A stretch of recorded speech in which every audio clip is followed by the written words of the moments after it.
Hello दोस्तों, good morning, नमस्कार, राधे राधे। आप सभी का फ्यूचर कोचिंग क्लासेस में एक बार पुनः स्वागत है। यूपी ट्रिपल एससी का जो सेशन हम कंटिन्यू कर रहे हैं, आज उसका पहला पार्ट। इससे पहले हम लोगों ने इंट्रोडक्शन क्लास देखा था जिसमें हमने सिलेबस पर चर्चा किया था और अकाउंटिंग का बेसिक एंड बुक कीपिंग के बारे में थोड़ा सा ओवरव्यू हमने देखा था। आज उसका पार्ट 1 होने वाला है जिसमें आज हम कुछ आपके अकाउंटिंग का जो बेसिक और सबसे मोस्ट इम्पॉर्टेंट टॉपिक होता है, आज हम उस पर चर्चा करने वाले हैं। चलिए देर ना करते हुए स्टार्ट करते हैं। पहला टॉपिक आज हम आपके लिए लेके आए हैं। पहला टॉपिक आज है लेखांकन समीकरण। कौन सा टॉपिक है भैया? आपका लेखांकन समीकरण।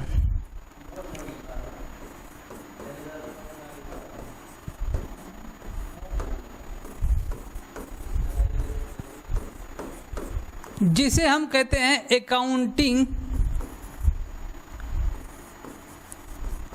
इक्वेशन।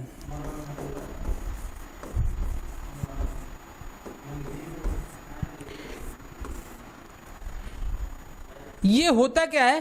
अकाउंटिंग इक्वेशन आपका टोटल बेस होता है दोहरा लेखा प्रणाली पर। दोहरा लेखा प्रणाली पर, जो हम बहुत जल्द सीखेंगे। दोहरा लेखा प्रणाली में क्या होता है? एक पक्ष डेबिट होता है तो दूसरा पक्ष क्या होता है? क्रेडिट होता है। एक देने वाला होता है, दूसरा लेने वाला होता है। एक पाने वाला और एक देने वाला। ये किसका है? दोहरा लेखा प्रणाली का कॉन्सेप्ट कहता है। सिंपल भाषा बोलेंगे कि इसका डेबिट और क्रेडिट इसका मेन इंपॉर्टेंट टॉपिक है। टोटल बेस किस पे है? अकाउंटिंग इक्वेशन किस पर बेस है? दोहरा लेखा प्रणाली पर। ठीक है।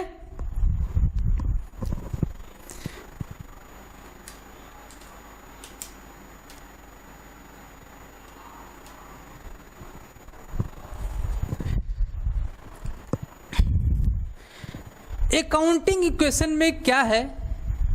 एक फॉर्मूला आप लोगों ने पढ़ा होगा जिसे कहते हैं हम assets equal to liabilities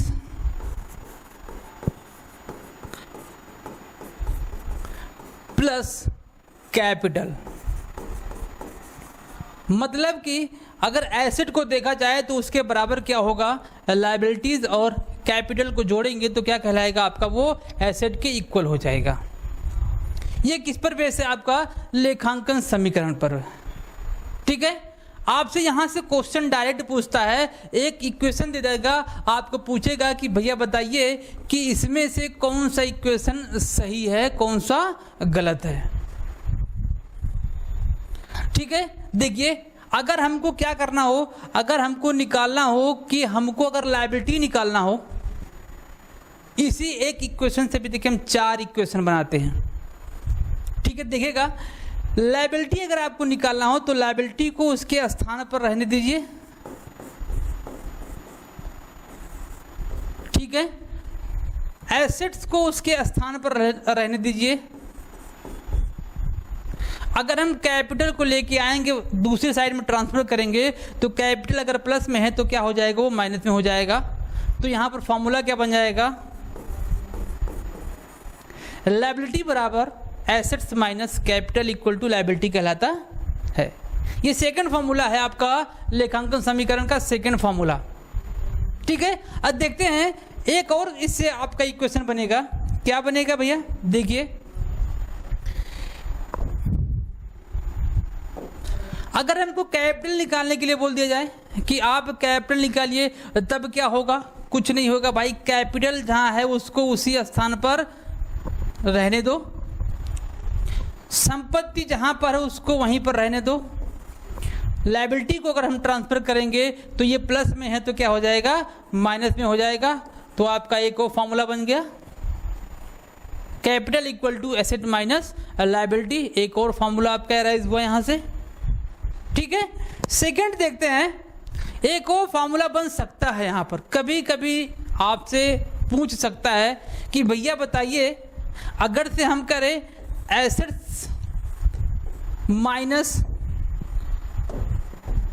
liability करें माइनस कैपिटल करें तो बराबर में क्या आएगा? पूछ सकता है आपसे क्वेश्चन, बिल्कुल पूछ सकता है कि अगर हम एसेट्स में से लायबिलिटी को माइनस कर दें और उसमें से कैपिटल माइनस कर दें तब क्या होगा? कुछ नहीं होगा, आपका टोटल क्या हो जाएगा? 0 कहलाएगा। आपका आंसर क्या आ जाएगा? 0 हो जाएगा। ठीक, ये जो लेखांकन समीकरण होता है, लेखांकन समीकरण बैलेंस शीट को शो करता है। बैलेंस शीट के लायबिलिटी साइड को और एसेट साइड को कंपेयर करता है, दोनों को एकदम इक्वल तरीके से शो करता है। ठीक है, इसीलिए यहां पर बीच में इक्वल का सिंबल लगे हुए ताकि एसेट्स और ये दोनों जुड़ के क्या बन जाएं? बराबर हो जाएं। बात समझ में आई? चलिए हम इसी का एक एग्जाम्पल लेते हैं। एग्जाम्पल क्या होता है, एक इसी को हम प्रूफ करते हैं ये कैसे दोनों इक्वल हो जाते हैं अकाउंटिंग इक्वेशन में। देखिएगा, हमने अच्छा सा प्यारा सा एक क्वेश्चन लिया, 50,000 रुपये से व्यापार प्रारंभ किया, व्यापार प्रारंभ किया, या business started with cash 50,000, business started with cash ₹50,000। ये क्वेश्चन हो गया। अब इसी क्वेश्चन को हम उस अकाउंटिंग इक्वेशन पे कैसे देखिए फिट करते हैं, आपका दोनों इक्वल आ जाएगा। आप ये सोचिए कि आपने बिजनेस स्टार्ट किया और उसके लिए आपने क्या लगाया? पैसा लगाया। तो आपके व्यापार में यानी बिजनेस में कितना कैश आया? कैश आया ना? कितना आया भैया? 50,000 रुपये। और कैश आपका क्या होता है? एसेट्स होता है। रुपया जो होता है वो आपका एसेट्स कहलाता है। ठीक है, जब इन्होंने क्या लगाया? बिजनेस में कैश लगाया, तो वो कैश क्या बन जाएगा? पता ना आपको? आपको कॉन्सेप्ट बताया गया होगा कि जब व्यापारी के द्वारा व्यापार को प्रारंभ करने के लिए पैसा लगाया जाता है तो वो पैसा क्या कहलाता है? आपका कैपिटल कहलाता है। क्या कहलाता है? कैपिटल कहलाता है। और यही 50,000 रुपये आपका क्या बन जाएगा? कैपिटल बन जाएगा। तो फॉर्मूला देखिएगा, फॉर्मूला क्या कह रहा था? फॉर्मूला आपको कह रहा था कि संपत्ति बराबर एसेट्स बराबर लायबिलिटीज माइनस क्या था? कैपिटल था। क्या था? कैपिटल था। तो यहां पर एसेट्स आपका कितना था? 50,000 रुपये आपको संपत्ति मिली थी, तो इसके स्थान पर हम 50,000 रुपये लिख सकते हैं कि नहीं लिख सकते हैं? इक्वल टू लगा देंगे। लायबिलिटी अभी आपको कुछ मिला नहीं है, लायबिलिटी आपको कुछ मिला नहीं, तो कैपिटल आपको कितना मिला है? 50,000 रुपये। अगर हम माइनस करेंगे, लायबिलिटी कुछ नहीं है, तभी 0 हटा माइनस करेंगे तो 50,000 ही आएगा। तो 50,000 इक्वल टू आपका कितना जाएगा? 50,000 आ जाएगा। तो आपका ये अकाउंटिंग इक्वेशन ऐसे आपका बराबर होगा। कोई भी ट्रांजैक्शन होगा वो दोनों साइड को जरूर से जरूर इफेक्ट करेगा। अगर दोनों साइड को इफेक्ट नहीं करेगा, एक ही साइड को इफेक्ट करेगा, तो अगर एक साइड को इफेक्ट करता है तो यकीन मानिए कि दूसरे साइड पर उसका कोई प्रभाव नहीं पड़ेगा। क्यों? क्योंकि वो एक साइड में ही उसको मैनेज कर लेगा। ठीक है, तो ये क्या था? आपका अकाउंटिंग इक्वेशन का बेसिक पोर्शन था। आपसे यहाँ से क्वेश्चन बन सकता है। क्वेश्चन आपसे नॉट से बनता है। ये जो फॉर्मूले है ना, यहाँ से आपके क्वेश्चन बनते हैं। Asset equal to liability plus capital इसका मेन फार्मूला है। इसी मेन फार्मूले से, इसी मेन समीकरण से ये 3-4 फार्मूले आपके निकल रहे हैं। ठीक है, ओके। चलिए नेक्स्ट पोर्शन पे चलते हैं। क्या है आपका, देखते हैं हम देखेंगे अब अकाउंटिंग प्रोसेस। अकाउंटिंग प्रोसेस क्या होता है?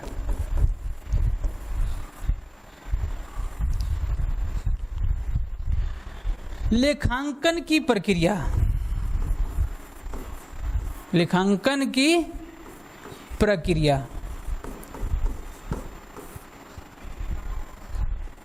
ठीक है। लेखांकन की प्रक्रिया में सबसे पहला स्टेप क्या होता है, सबसे पहला स्टेज ही होता है आपका, पहला लिख लेते हैं यहां पर, आइडेंटिफिकेशन करना, पहचान करना, ट्रांजैक्शन को पहचान करना, वो रिकॉर्डिंग करने के लायक है कि नहीं है, उसको क्या करना, आइडेंटिफाई करना, आइडेंटिफिकेशन करना, किसका, ऑफ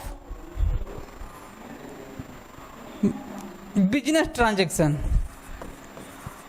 बिजनेस ट्रांजैक्शन, पहला हो गया।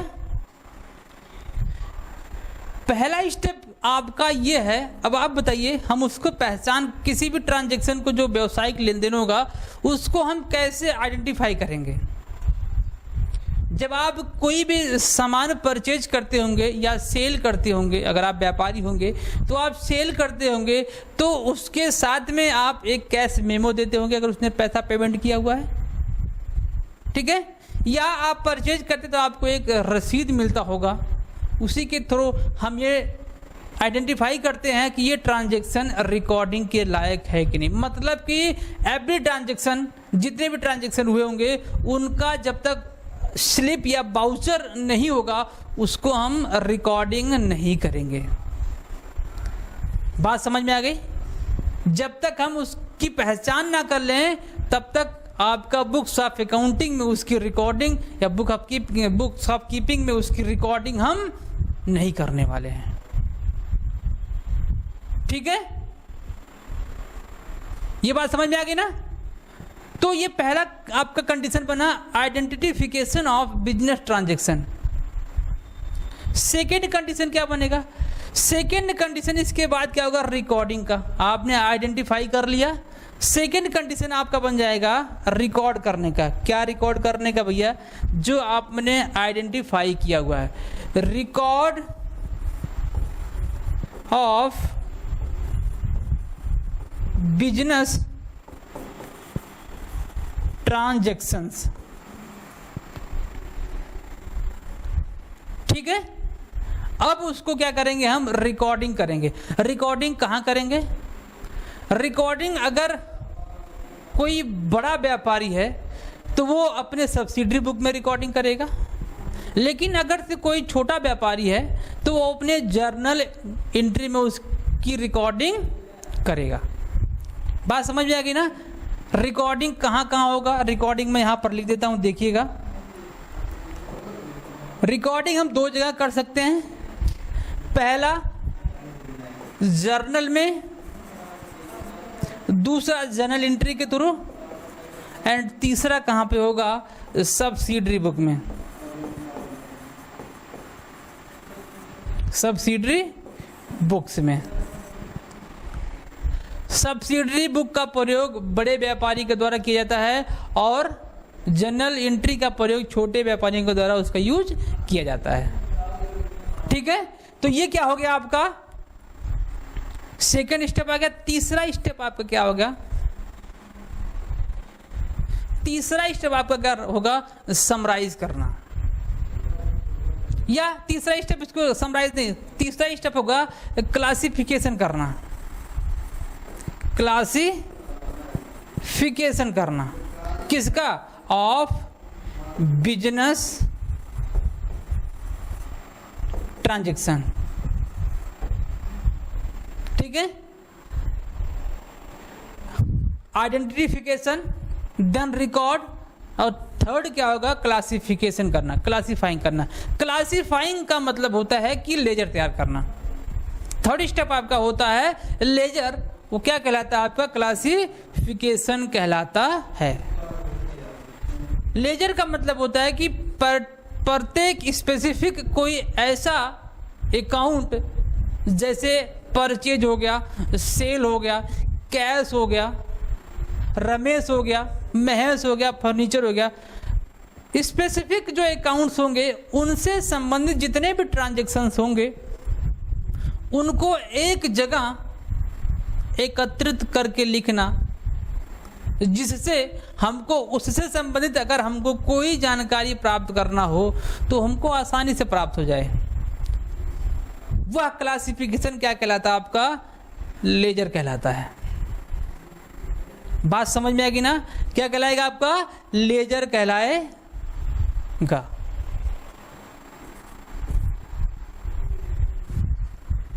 यहां तक कोई दिक्कत नहीं। फोर्थ स्टेप आपका क्या होता है? फोर्थ देखते हैं। फोर्थ क्या कह रहा है भैया? अब हम इसको करेंगे समराइज। क्या करेंगे? समराइज करेंगे इसको हम। Summarising of business transactions.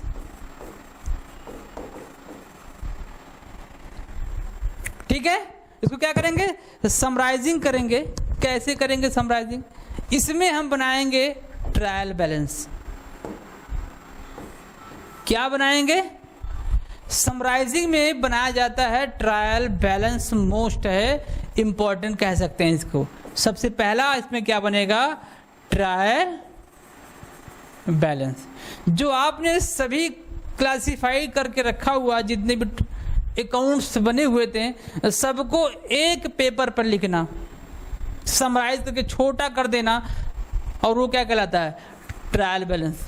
इसी समराइजिंग ऑफ बिजनेस ट्रांजैक्शन में क्या आ जाएगा? आपका फाइनल अकाउंट आ जाएगा। फाइनल अकाउंट आ जाएगा। अब आपको पता है फाइनल अकाउंट में कितने खाते बनते हैं? फाइनल अकाउंट में कितने खाते बनते हैं? 3 खाते बनते हैं। पहला आपका होता है ट्रेडिंग अकाउंट,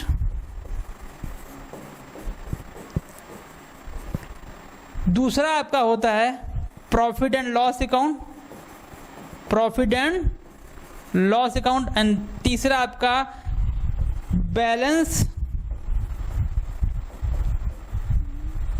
शीट्स होता है।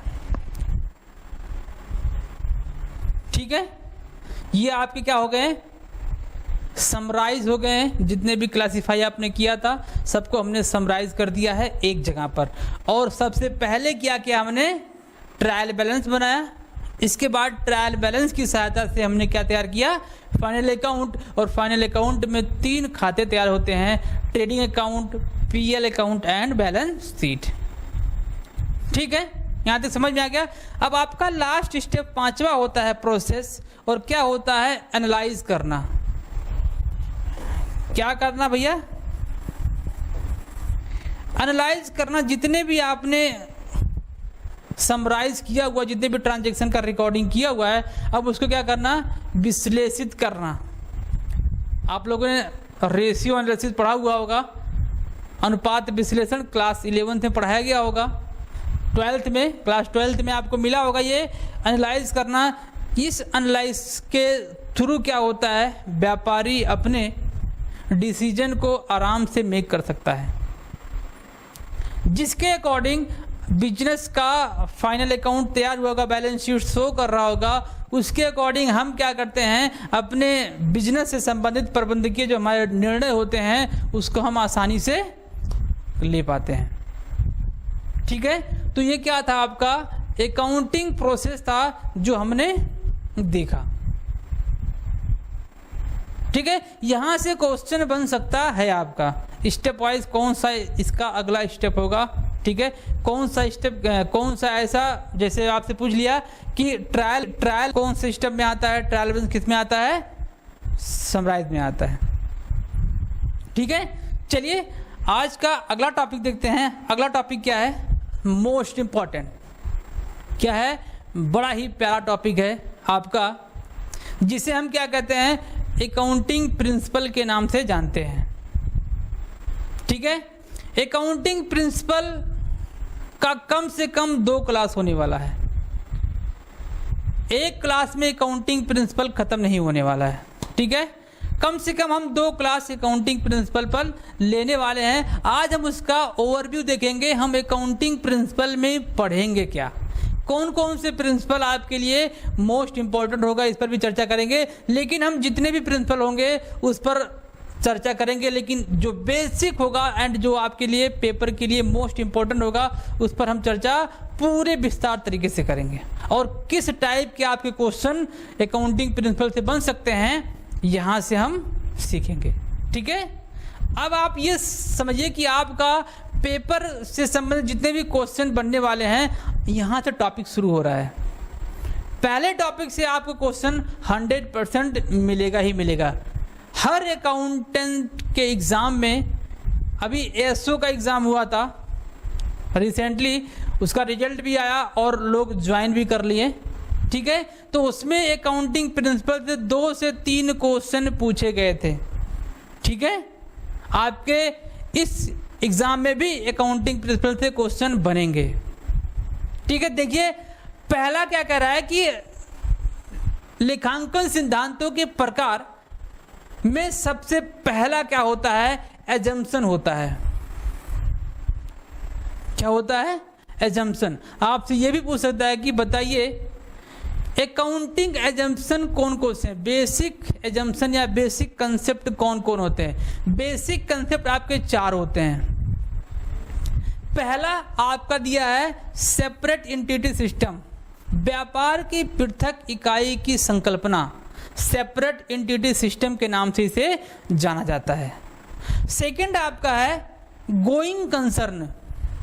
क्या है, गोइंग कंसर्न आपका सेकंड है, जिसे हिंदी में कहते हैं चालू व्यापार की अवधारणा। ठीक है, एंड थर्ड आपका है मुद्रा मापन की अवधारणा। जब भी अभी मैंने कहा था ना, आइडेंटिफाई करना कहाँ से होता है, इसी कंसेप्ट से होता है। जिस कंसेप्ट को हम मनी मेजरमेंट कर पाएंगे, जिस ट्रांजैक्शन को हम मनी मेजरमेंट कर पाएंगे उसी की रिकॉर्डिंग होती है और दूसरी की रिकॉर्डिंग नहीं होती है। बात समझ में आ गई। थर्ड आपका था मनी मेजरमेंट एंड फोर्थ आपका है पीरियड। क्या, अकाउंटिंग पीरियड एजम्पशंस। तो यहाँ आप याद रखिएगा कि आपके 4 एजम्पशंस होते हैं, वो कौन कौन सा है ये आपके सामने है। इसको नोट डाउन जरूर कर लीजिएगा। अभी हम पूरे विस्तार से इस पर चर्चा करने वाले हैं। ठीक है, आज हम करेंगे केवल सेपरेट एंटिटी सिस्टम पर और नेक्स्ट क्लास में बाकी ऊपर किया जाएगा। ठीक है, देखिए अगला क्या है, इसमें हमने एजम्पशन देख लिया। क्या देख लिया, एजम्पशन देख लिया। और अब आ जाइए बेसिक प्रिंसिपल क्या क्या है आपके।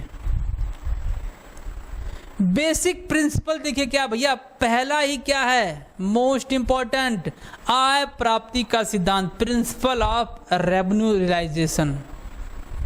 प्रिंसिपल्स ऑफ रेवेन्यू रियलाइजेशन, इसको कई बार स्टार कर लीजिए। क्या कर लीजिए, कई बार स्टार कर लीजिए, क्योंकि बड़ा ही महत्वपूर्ण टॉपिक होता है ये। ठीक है, सेकंड देखिए क्या है, व्यय का सिद्धांत, principle of expense. Principle of expense आपका ये टॉपिक, ये सिद्धांत है आपका सेकंड वाला। बेसिक प्रिंसिपल है, ये ध्यान रखिएगा, ये क्या है, बेसिक प्रिंसिपल है। अभी हमने क्या देखा था, एजम्पशंस देखा था और उसको कंसेप्ट के नाम से भी जानते हैं। तो प्रिंसिपल में कितने हैं, 7 हैं और एजम्पशन में कितने हैं, 4 हैं। ये आपको याद करना है। कभी कभी यहाँ से क्वेश्चन बन सकता है कि बताइए कौन सा प्रिंसिपल है, कौन सा एजम्पशन है। ठीक है, आय व्यय का कंसेप्ट, मैचिंग कंसेप्ट इसे कहते हैं। क्या हिंदी में कह रहा है, आय और व्यय के मिलान का सिद्धांत। मैचिंग कंसेप्ट है ये भाई। क्या है ये, मैचिंग कंसेप्ट। सब पर, जितने भी हैं सब पर डिटेल से पूरा चर्चा होगा। कहीं से भी अगर यहाँ से क्वेश्चन बनेगा तो आप उसको जरूर करके आएंगे और सही करके आएंगे। ठीक है, नेक्स्ट देखिए, पूर्ण प्रकटीकरण का सिद्धांत, disclosure of accounting, principle of full disclosure. Principle of full disclosure आपका ये कंसेप्ट है। देखिए आपको स्टार किस पे करना है, थर्ड वाले पे।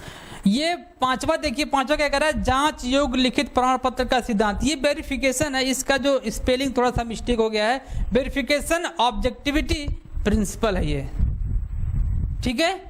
नेक्स्ट देखिए, ये आपका खासा इंपॉर्टेंट नहीं है, बहुत ज़्यादा इंपॉर्टेंट नहीं, लेकिन हम इस पर चर्चा जरूर करेंगे।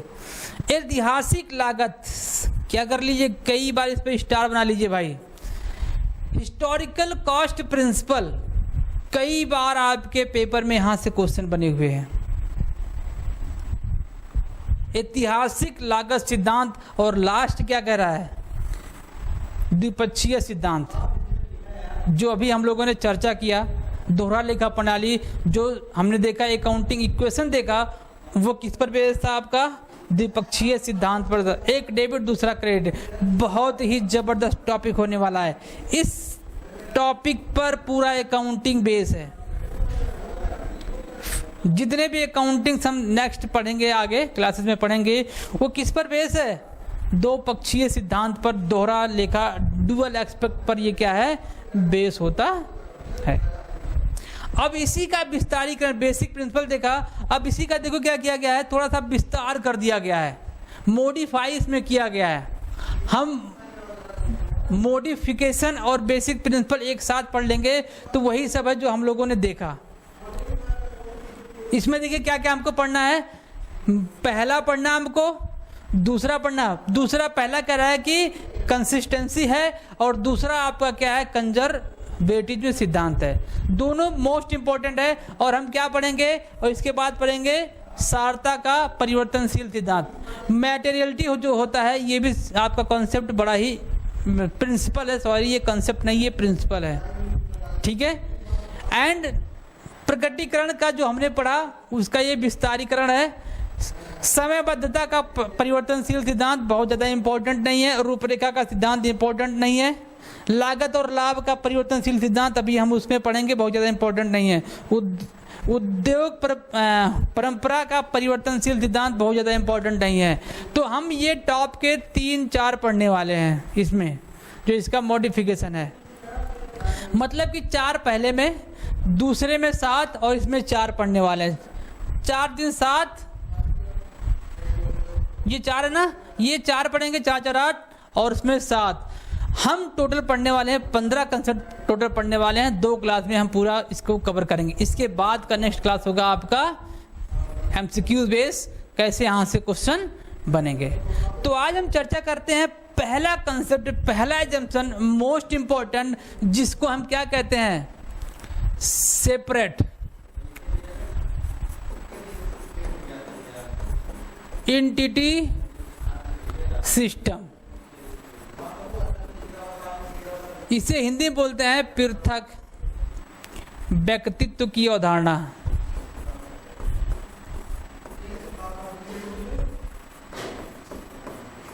पृथक व्यक्तित्व की अवधारणा क्या होता है भैया, इसमें एक एक पॉइंट नोट करते चलिएगा, क्या बन सकता है यहाँ से। पहला देखिए यहाँ से क्या बनता है, पृथक व्यक्तित्व की अवधारणा में पहला कंसेप्ट है कि इसमें व्यापार और व्यापार के स्वामी, व्यापार और व्यापार स्वामी, दोनों का अस्तित्व अलग अलग होता है। दोनों का अस्तित्व क्या है, अलग अलग होता है। मतलब कि व्यापार का संपत्ति और व्यापार के दायित्व वो व्यापार के होंगे, और जो व्यापार के स्वामी की संपत्ति और दायित्व होंगे वो दोनों में अंतर होगा। क्या होगा, दोनों में अंतर होगा, पहला पॉइंट। दूसरा पॉइंट देखिएगा, इसी कंसेप्ट के तहत क्या होता है, व्यापार का स्वामी जो होता है, व्यापार का स्वामी जो होता है वो क्या होता है भाई, व्यापार के लिए लेनदार होता है। बड़ा ही जबरदस्त, ये वाला देख लीजिएगा। कभी आपसे पूछ रहे कि भैया कि व्यापार, सपोज आप करिए कि खुद आप व्यापार कर रहे हैं, तो आप खुद व्यापारी हैं, तो आप व्यापार के लेनदार कहलाएंगे। माइंड में ऐसा तो सवाल आ सकता है ना, कि भैया मैं खुद कैसे लेनदार बन सकता हूं। जी हाँ, बिल्कुल, सेपरेट एंटिटी सिस्टम के कॉन्सेप्ट, प्रिंसिपल कॉन्सेप्ट के तहत आप क्या है, एक लेनदार हैं अगर आप व्यवसायी हैं तो। ठीक है, व्यापार का मालिक व्यापार के लिए क्या कहलाता है, लेनदार कहलाता है। किस कॉन्सेप्ट के तहत, इस कॉन्सेप्ट के तहत। बात समझ में आई ना, इस कॉन्सेप्ट के तहत वो व्यापार का लेनदार कहलाएगा। तीसरा देखिएगा, एक एक पॉइंट नोट करते चलिएगा। तीसरा देखिए क्या कह रहा है, स्वामी ने जो पूंजी लगाया है, स्वामी की पूंजी, इट मीन्स कि विनियोजित पूंजी, स्वामी की पूंजी, या यूं कहें या विनियोजित पूंजी, विनियोजित पूंजी जो है वो क्या कहलाएगा, इसको मैं देखो रेड से लिख देता हूं, क्या कहलाएगा, लायबिलिटी कहलाएगा। भैया क्या कहलाएगा, दायित्व कहलाएगा। दायित्व कहलाता है तभी तो बैलेंस शीट में आपके दायित्व साइड में सबसे पहले टॉप पे लिखा जाता है कैपिटल अकाउंट। कैपिटल क्या होता है, आपका लायबिलिटी होता है, वो भी कौन सा भाई, कौन सा, आंतरिक, आंतरिक दायित्व कहलाता है ये भाई। बात समझ में आ गई ना। पहला कॉन्सेप्ट, स्वामी की पूंजी और विनियोजित पूंजी या विनियोजित पूंजी व्यवसाय के लिए, व्यापार के लिए क्या कहलाएगा, दायित्व कहलाएगा। इसी कंसेप्ट के तहत बैलेंस शीट में आपका कैपिटल लायबिलिटी साइड में दिखाया जाता है। कई बार ये इंटरव्यू में भी क्वेश्चन बना हुआ है कि बैलेंस शीट में कैपिटल को लायबिलिटी साइड में क्यों दिखाया जाता है। इसलिए दिखाया जाता है क्योंकि वह आंतरिक दायित्व होता है, इसलिए बैलेंस शीट में उसको दिखाया जाता है दायित्व साइड में। आज से आप इस बात को पूरी तरीके से नोट कर लीजिएगा, माइंड में सेव कर लीजिएगा। अगला कॉन्सेप्ट इसमें देखिए क्या बन सकता है, आहरण का कॉन्सेप्ट बन सकता है कि नहीं बन सकता, जिसे हम ड्राइंग कहते हैं। सर ये समझ में नहीं आया, आहरण क्या होता है, मैं समझाता हूँ भाई क्या होता है। आहरण क्या होता है मैं आपको समझाता हूँ भाई। देखिए, आहरण का मतलब होता है कि व्यवसाय के मालिक के द्वारा अपने पर्सनल या व्यक्तिगत खर्चों के लिए या व्यक्तिगत प्रयोग के लिए जो कुछ भी व्यवसाय से निकाला जाएगा वो क्या कहलाएगा, आहरण कहलाएगा। और वर्ष के अंत में यह आहरण स्वामी के विनियोजित पूंजी में से इसको माइनस कर दिया जाता है, वो काट लेता है। व्यापार इतना आहरण जितना वो किया रहेगा उसके विनियोजित पूंजी में से उतना वो काट लेगा। ठीक है, तो ये क्या कहलाएगा, आपका आहरण का कंसेप्ट भी कहां से निकल गया है, सेपरेट एंटिटी सिस्टम से निकल कर आया। ठीक है, और देखिए आगे क्या है, एक और कंसेप्ट देखते हैं। पांचवा कंसेप्ट क्या बन सकता है यहां से, यह कंसेप्ट कौन सा, यह कंसेप्ट सभी प्रकार के व्यवसाय पर लागू होता है। ये आपका बड़ा ही इंपॉर्टेंट, आपसे पूछ सकता है कि बताइए कि सेपरेट एंटिटी सिस्टम किस किस व्यवसाय पर लागू होता है। तो सेपरेट एंटिटी सिस्टम सभी व्यवसाय पर लागू होता है। क्या होता है, सभी व्यवसाय पर सेपरेट एंटिटी सिस्टम का जो कॉन्सेप्ट है वो एप्लीकेबल होता है। ठीक है, तो ये क्या था आपका सेपरेट एंटिटी सिस्टम का थोड़ा सा हमने कॉन्सेप्ट देखा। पहला क्या है, व्यापार और व्यापार का स्वामी दोनों इससे अलग अलग अस्तित्व रखेंगे। दूसरा क्या है, व्यापार का स्वामी व्यापार के लिए लेनदार कहलाता है। और तीसरा यह है कि विनियोजित पूंजी दायित्व कहलाती है। चौथा है आपका आहरण का कंसेप्ट। और पांचवा है ये कंसेप्ट सभी व्यवसाय पर लागू होता है, सभी व्यवसाय पर लागू होता है।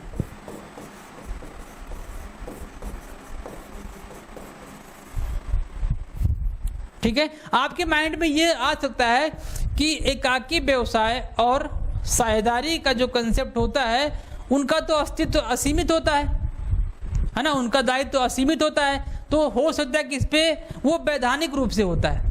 क्या होता है? वैधानिक दृष्टिकोण से देखेंगे तो उनके जो लायबिलिटीज होते हैं वो असीमित होते हैं, लेकिन अगर लेखांकन के दृष्टिकोण से देखेंगे तो ये कंसेप्ट भी क्या होगा, उन पर एप्लीकेबल होगा। उनका जो अस्तित्व होगा, उनका भी अस्तित्व यहाँ पर सेपरेट होगा, चाहे वो एकाकी व्यवसाय हो या वो पार्टनरशिप व्यवसाय टाइप्स हो। ठीक है, ये था आपका पृथक व्यक्तित्व की अवधारणा। अगला जो कंसेप्ट है, जो नेक्स्ट कंसेप्ट हम पढ़ने वाले हैं, बड़ा ही इंपॉर्टेंट कंसेप्ट बनता है। ये क्वेश्चन आपके यहाँ से बनेंगे। नेक्स्ट कंसेप्ट आपका गोइंग कंसर्न है, इसके बाद प्रकटीकरण है और मनी मेजरमेंट है। ये कंसेप्ट है। इसके बाद हम प्रिंसिपल सीखेंगे, वो हम नेक्स्ट क्लास में सीखेंगे। वो आपका अगला क्लास और कल ही वो क्लास होगा। ठीक है, मिलते हैं आपसे अगले क्लास में। लेकिन अगर आप हमारे चैनल पर नए हैं तो चैनल को जरूर सब्सक्राइब करिए और बेल आइकन को जरूर प्रेस करिए। क्यों? क्योंकि मैं आपके साथ डेली जुड़ने वाला हूं। जब मैं जुड़ूं तुरंत आपको नोटिफिकेशन मिल जाए और उसका आप लाभ उठा पाएं। और वीडियो को ज़्यादा से ज़्यादा शेयर करिए और लाइक जरूर करके जाइएगा। ठीक है, मिलते हैं आपसे अगले क्लास में।